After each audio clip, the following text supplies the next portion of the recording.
Hi అండి, నమస్తే. Welcome back to విశ్వంది రెసిపీ. ఇవాల్టి మన రెసిపీ వచ్చేసి కలర్ఫుల్ అయిన టూటీ ఫ్రూటీస్. షాప్లో దొరికేలాంటి టూటీ ఫ్రూటీస్ని ఇంట్లో ఎలా తయారు చేసుకోవాలో ఈ వీడియోలో క్లియర్గా చూపించబోతున్నాను. అండ్ మనం షాప్లో కొనుక్కునేది పపాయతో చేసుకుంటారు కదా, ఇక్కడ నేను వాటర్ మిలన్తో చేస్తున్నాను. పర్ఫెక్ట్గా వచ్చాయి. సేమ్ టేస్ట్ ఉంటుంది, కాకపోతే ఇక్కడ మనం వాటర్ మిలన్ వాడుతున్నాము.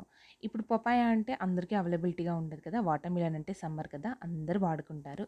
అందుకే వాటర్ మిలన్తో తయారు చేస్తున్నాను. అలాగే ఇప్పటివరకు మన ఛానల్ని ఎవరైనా ఫస్ట్ టైం కనుక చూస్తున్నట్టే తప్పకుండా సబ్స్క్రైబ్ చేయండి, పక్కన ఉన్న బెల్ ఐకాన్ని కూడా ప్రెస్ చేయండి. ఇప్పుడు ఈ వాటర్ మిలన్ చెక్కుతో టూటీ ఫ్రూటీస్ ఎలా తయారు చేసుకోవాలో చూడండి. ఇలా వాటర్ మిలన్ మొత్తం రెడ్ పార్ట్ అంతా తీసేసి, అలాగే ఈ వెనకాల ఉండే బ్లాక్ దాని స్కిన్ ఉంటుంది కదా, ఆ స్కిన్ని కూడా మొత్తంగా పీల్ ఆఫ్ చేసుకోవాలి. ఈ నల్లటి స్కిన్ని అలాగే లోపల ఉండే రెడ్ కలర్ స్కిన్ని ఈ రెండింటిని కూడా రిమూవ్ చేసి, మధ్యలో ఉండే వైట్ అండ్ గ్రీన్ పార్ట్ ఉంటుంది కదా, కొంచెం గట్టిగా ఉంటుంది కదా, దాన్ని తీసుకోవాలి. ఇలా కంప్లీట్గా రెడ్ పార్ట్ మొత్తంగా తీసేయండి. అప్పుడైతే మనకు అది గట్టిగా ఉంటాయి. చూసారు కదా, ఇలా గట్టిగా ఉండే పార్ట్ని మాత్రమే తీసుకోవాల్సి ఉంటుంది. ఇప్పుడు వీటన్నిటిని కూడా చిన్న చిన్న ముక్కలుగా కట్ చేసుకోవాలి. మనకు వచ్చే టూటీ ఫ్రూటీస్ ముక్కల సైజ్ అనేది మనం కట్ చేసుకునే సైజుని బట్టి ఆధారపడి ఉంటుంది. ఎంత చిన్నగా కట్ చేసుకుంటే అంత చిన్నగా ఉంటాయి, చూడడానికి టెక్స్చర్ కూడా చాలా బాగుంటుంది. మొదటగా ఇలా నిలువుగా కట్ చేసుకున్న తర్వాత చూపించిన విధంగా అడ్డుగా చిన్న ముక్కలుగా కట్ చేసుకోండి. ఇలాగే మిగతా వాటన్నిటిని కూడా చిన్న చిన్న ముక్కలుగా రెడీ చేసుకోండి. ఇలా చిన్న ముక్కలుగా కట్ చేసుకున్న తర్వాత ఏదైనా ఒక బౌల్ని తీసుకొని దాంతో కొలుచుకోండి.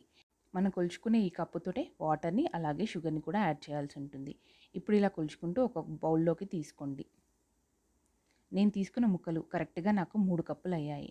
3 కప్పులు అంటే 3 కప్పుల వాటర్ పోసుకొని వీటిని ఉడికించుకోవాలి. 3 కప్పుల ముక్కలైతే 3 కప్పుల వరకు వాటర్ని పోసుకొని ఉడికించుకోండి.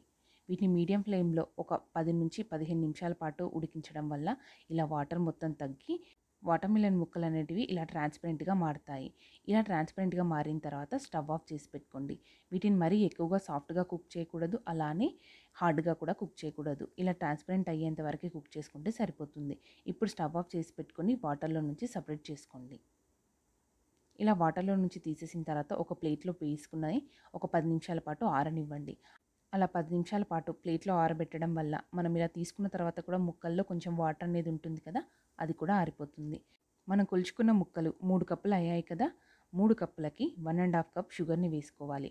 అంటే ఒక కప్పుకి సగం కప్పు వరకు ఆ లెక్క చొప్పున 3 కప్పులకి 1.5 కప్పు షుగర్ని వేసుకొని షుగర్ మొత్తంగా కరిగేంత వరకు మరిగించండి. ఇలా బాగా మరగాలి. ఇలా షుగర్ మొత్తం కరిగిపోతేనే పైన ఇలా తేటలా వస్తుంది. ఇప్పుడు వీటిలోకి మనం ఇందాక ఆరబెట్టుకున్న వాటర్ మిలన్ ముక్కలన్నింటినీ వేసుకోండి. ఇవి వేసిన తర్వాత ఒక 10 నుంచి 15 నిమిషాల పాటు మీడియం ఫ్లేమ్లో ఉడికించుకోండి. అలా ఉడికించుకుంటున్నప్పుడు ఈసెస్ అన్నీ కూడా షుగర్ని బాగా అబ్జర్వ్ చేసుకుంటాయి. ఇలా అబ్జర్వ్ చేసుకున్నాయంటే చూసారు కదా, ఇలా గోల్డెన్ కలర్లోకి వస్తాయి. ఇలా గోల్డెన్ కలర్కి వచ్చేంత వరకు కూడా మరిగించుకోండి. అలా మరిగిస్తేనే ముక్కలు అనేటివి షుగర్ని బాగా అబ్జర్వ్ చేసుకుంటాయి. ఇప్పుడు స్టవ్ ఆఫ్ చేసుకొని ఈ వాటర్ మిలన్ ముక్కల్ని షుగర్ సిరప్లో నుంచి సపరేట్ చేసుకోండి. మనకి షుగర్ సిరప్ అనేది కొంచెం ఎక్కువగానే మిగులుతుంది, పర్లేదు. మిగతా అన్ని రెసిపీస్లో కూడా ఈ షుగర్ సిరప్ని వాడుకోవచ్చు. ఇప్పుడు మనం 3 కలర్స్ వాడతాం కదా, అందుకని 3 బౌల్స్ తీసుకొని 3 బౌల్స్లో కూడా ఈక్వల్గా వాటర్ మిలన్ పీసెస్ని వేసుకోండి. ఇలా వేసుకున్న తర్వాత మిగిలిన షుగర్ సిరప్ని మనం ఏ మిల్క్ షేక్ చేసినా లేదు మిగతా ఏ స్వీట్స్ చేసినా కూడా వాడుకోవచ్చు, పర్లేదు, చాలా టేస్టీగానే ఉంటాయి. ఈ కలర్స్ని నేను యూజ్ చేస్తున్నాను, రెడ్, గ్రీన్, ఎల్లో. ఈ మూడింటిని కూడా ఓసారి బాటిల్స్ని బాగా షేక్ చేసుకొని ప్రతి దాంట్లో కూడా 5 to 6 డ్రాప్స్ వేసుకోండి. చిన్న చిన్న డ్రాప్స్ వేసుకోండి. ఇలా డ్రాప్స్ వేసుకున్న తర్వాత బాగా కలుపుకోండి. కొంచెం మనకు మాయిశ్చర్ అనేది ఉంటుంది కదా, ఆ మాయిశ్చర్తో పాటు కలర్ బాగా కలిసిపోతుంది, అలాగే ముక్కలకి కూడా బాగా పడుతుంది. ఇలాగే గ్రీన్, ఎల్లో కలర్స్ని కూడా వేసుకొని బాగా కలిపేసుకోండి. ఇలా ఓ 2 నిమిషాల పాటు మిగతా కలర్స్ అన్నింటినీ కూడా వేసుకుని కలుపుకున్న తర్వాత వీటన్నిటిని ఓవర్ నైట్ మొత్తంగా ఈ కలర్స్తో పాటు నానబెట్టుకోవాలి. అలా నానబెడితేనే ఈ ముక్కలన్నీ కూడా కలర్స్ని బాగా అబ్జర్వ్ చేసుకుంటాయి. ఓవర్ నైట్ మొత్తం నానబెట్టాలి, ఇది కంపల్సరీ. ఇలా ఓవర్ నైట్ మొత్తం నానబెట్టిన తర్వాత నెక్స్ట్ డే మార్నింగ్కి మనకి ముక్కలన్నీ కూడా కలర్ని బాగా అబ్జర్వ్ చేసుకొని ఇలా గ్లాసీ టెక్స్చర్ వస్తుంది. షుగర్ సిరప్ కూడా కొంచెం ఉంటుంది కదా, అది అలాగే కలర్, ఈ రెండు కలిసి కూడా ఈ ముక్కలకి పర్ఫెక్ట్ కలర్ని ఇస్తాయి. ఇలా మొత్తంగా అన్నిటినీ కలర్ వచ్చిన తర్వాత వీటన్నిటిని ఓ ప్లేట్లో వేసుకొని ఓ 1-2 అవర్స్ పాటు ఫ్యాన్ కింద ఆరబెట్టుకోవాలి. అలా ఆరబెడితే ఎక్స్ట్రా మాయిశ్చర్ ఏమన్నా ఉంటే ఆరిపోతుంది. అలాగే మనం ఎన్ని రోజులు స్టోర్ చేసుకున్నా కూడా పర్ఫెక్ట్గా ఉంటాయి. ఏ మాత్రం కూడా రెసిపీ అనేది పాడవకుండా ఉంటుంది. ఇప్పుడు వీటన్నిటిని కూడా ఒక ప్లేట్లోకి ట్రాన్స్ఫర్ చేసుకోండి. ఇలా ట్రాన్స్ఫర్ చేసుకున్న తర్వాత ఫ్యాన్ కింద 2 అవర్స్ మాత్రమే ఆరనివ్వండి.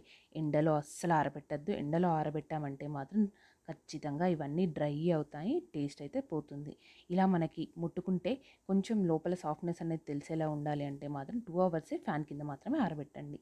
ఇంతే 2 అవర్స్ తర్వాత టేస్టీగా ఉండే టూటీ ఫ్రూటీస్ అనేవి రెడీ అయిపోయాయి. చూసారు కదా ఎంత గ్లాసీగా కనిపిస్తున్నాయో. అలాగే నేను మీకు కొంచెం క్లోజ్ షాట్లో కూడా చూపిస్తాను ఎంత సాఫ్ట్గా వచ్చాయో. ఇది టెక్స్చర్. ఇదే మనకి పర్ఫెక్ట్‌గా టూటీ ఫ్రూటీస్ ప్రిపరేషన్ అన్నమాట. ఈ టూటీ ఫ్రూటీస్ మీరు ఫలుదా, మిల్క్ షేక్స్, షర్బత్ ఎలాంటి డ్రింక్‌లోకైనా కూడా పర్ఫెక్ట్ కాంబినేషన్. అసలు ఈ టూటీ ఫ్రూటీస్ లేనిది ఏదైనా మిల్క్ షేక్ ప్రిపేర్ చేస్తామా చెప్పండి? అందుకే ఇలా ఓసారి వాటర్ మిలన్‌తో తయారు చేసి పెట్టుకోండి. పర్ఫెక్ట్ టేస్ట్ ఉంటుంది. సేమ్ పపాయతో చేసిన లాంటి టేస్టే ఉంటుంది. ఇలా మనం తయారు చేసుకున్న తర్వాత ఓ ఎయిర్ కంటైనర్‌లో స్టోర్ చేసామంటే 6 మంత్స్ టు 1 ఇయర్ పాటు కూడా నిలువ ఉంటుంది. ఫ్రిడ్జ్‌లో పెట్టుకుంటే మాత్రం 1 ఇయర్ వరకు కూడా నిలువ ఉంటుంది. ఖచ్చితంగా గాజు బాటిల్లో పెట్టాలి. అలాగే ఎయిర్ టైట్‌గా కూడా క్యాప్ ఉండాలి. ఇంతే సింపుల్‌గా టూటీ ఫ్రూటీస్‌ని ఎలా తయారు చేసుకోవాలో చూసారు కదా! ఈ వీడియో గనుక మీకు నచ్చినట్లయితే తప్పకుండా లైక్ చేయండి, షేర్ చేయండి. మరిన్ని మంచి మంచి రెసిపీస్ కోసం మన ఛానెల్ అయితే తప్పకుండా సబ్స్క్రైబ్ చేయండి. Thank you.